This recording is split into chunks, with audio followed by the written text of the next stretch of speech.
In today's video, I'm going to teach you how to log into your Linktree account. Let's start right at the beginning. To log in, you first need to open your web browser and go to the Linktree website.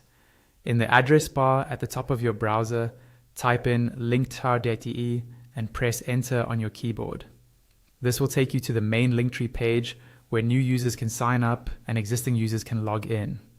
Give the page a moment to load fully so that all the buttons appear correctly. Once the home page has loaded, look towards the top right corner of the screen for the login option. It may appear as a button or a simple text link that says log in. Go ahead and click on that. This will take you to the main login screen where you can choose how you want to access your account.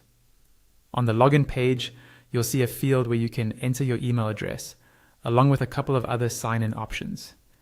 If you originally created your Linktree account using an email and password, type that same email address into the email field.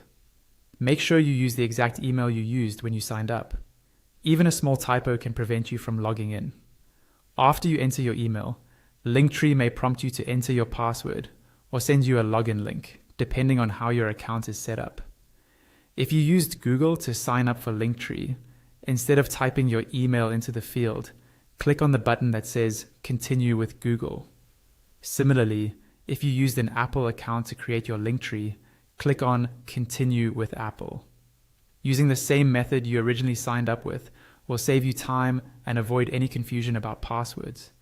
When you choose Continue with Google, a new window or panel will appear showing a list of Google accounts that are currently signed in on your device. Click on the Google account that is associated with your Linktree profile. If you don't see it listed, you can add it by choosing the option to use another account and then entering the correct Google email and password. After you select the right account or finish entering your details, the page will redirect you back to Linktree, and you should now be logged in and ready to manage your links.